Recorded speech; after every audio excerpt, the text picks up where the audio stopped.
Hi folks, you're with Tacitus today, your pushback channel, and thank you for joining this live stream. In this essay, I'd like to talk about student debt and about really the tertiary, college university education system in the West generally. So, doing a little bit of digging on the facts and figures side of things, and in 1970, say at the premier universities of the world, there were on average only 10 sociology and related courses, which included even a very new course that appeared maybe just slightly later called peace studies. But this sociology was, back in the day, there was very little to choose from. Now, just have a guess at how many sociology and related courses there are today. Things like ranging from gender studies, African American studies, evil white people studies, all that's critical studies, race studies, and so on and so forth. How many? So there were 10 courses on average in 1970 in the sociology department. Today there are 1,200 courses, 1,200 sociology courses being taught at many of the world's premier universities. Now, this is an explosion of sociology courses, and the marks required or the grades required to get into these courses are, on the floor. There's almost nothing. People that just manage to put their name on an exam paper or something, that's enough to get through. So this is a lot of courses. It means there's a lot of kids doing these courses, which means there's a lot of jobs now for so-called professors that are just really hate white civilization activists, and being paid to push that. Some of them indentured for life. I guess the student debt is one of the issues. Now, looking at, say, places like Australia and Britain, and I don't think the United States will be a whole lot different. It may even be worse. It's estimated, effectively, based on statistics thus far and then projecting into the future, about 25% of all students will not be able to repay any of their student debt, so zero repayments. An additional 30% will pay back less than half the debt, and it's assumed between 35 and 40% max of students will pay all of the debt back. So now the proportion of sociology kids that aren't going to pay the debt back, I mean, that's where 90% of it is. They come from the sociology courses, and this means that students either have the choice of paying back a debt on, this is the sociology kids, paying back a debt on a very low wage, working at part-time at Starbucks or something, and they've got to pay the debt back from that, and they could be in their 40s or even 50s before they've paid the debt off, which seems insane. But so their life's over in effect. So there aren't enough well-paying jobs around for low IQ kids like that to get a decent wage or a decent salary to be able to pay the debt off in anything like a reasonable time. Now, some of the better earning jobs also have a higher student debt, but they've got a better chance of paying it off before they're, by the time they're in their early 30s. They've still got a chance of saying, starting a family, that sort of thing, buying property and the like. And also the kids that are doing the more rigorous courses not always, but tend to come from the better off families. But there's another aspect to this. Universities are now just huge patronage machines, just sort of boondoggles. It's like here's a university that has 60,000 students, and they have 10,000 staff members, or just shy of 10,000 staff members. So that's like a ratio of 1 in every 5 or 6. Now, on top of that, there's a lot of external organisations that are a part of the wider patronage machine, and they're hired as sort of off-site consultants to the university, and they're part of the gravy train and the patronage machine as well.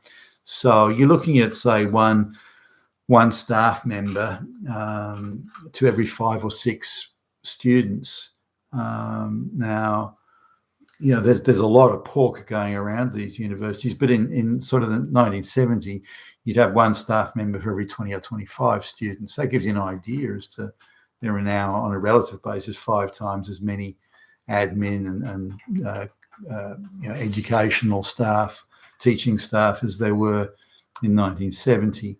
And if we look at the entire sort of education system, due to this insane pursuit of equity, kids have got an IQ of 70 or something. They can barely write their own name, let alone do anything, and they're being put through senior high school and then even being sent on to college, and they're very easily manipulated in these sociology courses. So, well, the reason you're not doing any good isn't because you got an IQ of 70, and because you come from a single mother household and with endless dramas and police around every day and screaming and shouting. Well, it's not because of that. It's because you're oppressed by damn fascist Nazi whitey. That's why. And of course, your college professor's saying, "Oh, it must be true." And hey, that's right. I thought I was done, but I'm not. It's damn fascist Nazi whitey holding me back. And so these sorts of things, and they're fed all this propaganda, and they're the ones that are going out and becoming the Black Lives Matter foot soldiers and that sort of thing. So the whole thing seems to be sort of crushing or falling under its own weight. But just on the patronage side of it, and certainly in Australia and elsewhere, former politicians and former public servants are gifted very cozy sinecures at these universities. As one former politician has been given a $450,000 a year job at one university as the director of diversity. Another one's getting a $300,000 a year job as director of lesbian relations and so on. And so others are getting politicians be giving gigs of $1 million a year plus, more than $1 million a year, for being the dean of a university or the deputy dean. On 800,000, plus endless travel and all sorts of pork and gravy sort of go along with it. So that there are these people are just all over the place now, and these universities just parasiting off the system. So no one really wants it to end. There are too many people that have got a vested interest in keeping this going. But the reality is that 80%, 85% of the students that are at university shouldn't be there. They don't have either the motivation or the drive or the energy or the IQ to be attending university. There's just some insane idea that a gender studies major is going to have the same, has a degree that has the same value as a science major or an engineering major. And if you look at the money that's being paid now, like I look at diversity directors on $450,000 a year. Now that's almost double what a senior engineer building a bridge would get. So that's the insanity of the situation. There's very few of those diversity director jobs going around. So, and they're typically given to people again as gifts.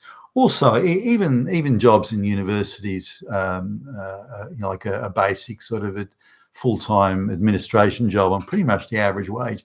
Even this now is politicized. Politicians will particularly go to special interest groups. They want to, maybe a racial interest group or a black lesbian activist group or something, and they'll offer, say, does anybody there want a job? And they'll offer someone there a job in the university. So the universities aren't even bothering to appoint people to do anything or do any work because they're needed or wanted. There's a whole sort of layer, in fact, multiple layers of people there that are purely political appointments, and they turn up, whenever they feel like it, sit around scratching their ass pretending to do work, but they're not. They're just being gifted gravy, political patronage jobs to make it look good. And this, of course, adding a lot of costs. So, looking at a major university in Australia, there could be out of the staff, there could be as many as 2,000 to 3,000 people that actually aren't there to do any work, or they're not needed or wanted or anything. They're just there as patronage, political appointments determined by politicians on who they want to curry favour with or give favours to, who they want to look after. There's maybe a community leader of I don't know, the Sikh community or something, and so the guy's low IQ daughter can't get a job. Nah, not a problem. We'll fix her up with a job in the university, and we'll call her the executive director of lesbian dance or something like that. They create all these titles and jobs in the university and just give them to people. There's one job, three days a week. 3 days a week as a student organizer. That this is someone who effectively works for the NGOs to deliver street marches with placards on demand, and that job pays nearly $200,000 a year, 3 days a week, and you don't even turn up for every day of those 3 days. So those are the sort of jobs that are there, and these jobs are now, just to show you illustrate how far Western commerce is going downhill. If I look at the major online job boards, employment job boards in Australia, there's if the best paid jobs, the top paying jobs, regularly government, NGO, and universities, that sort of thing, the top paying jobs, about 15%, give or take, of the top 20% on a good day of the best paying jobs in the nation.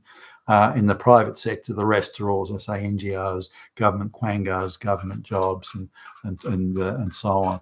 So that show, now there used to be the complete reverse of that. Even 15, 20 years ago, it's the complete reverse of that. NGOs paid shit money, and but now NGOs are paying seriously good money and throwing lots of benefits in there. Why they get tax exemption and effective charity status is way beyond me, because they're big players in the political activist game, and they're effectively being funded by Western taxpayers in terms of their tax exempt. So that's the university thing there. A real issue there with the number of sociology courses. I mean, just 1,200. It's not quite 12. 1,194, I think it was. Sociology courses. I mean, how could you even have that many? But when you start looking through the list, it's got things like black lesbian dance, or black lesbian music, or so. They've got every subset of subset.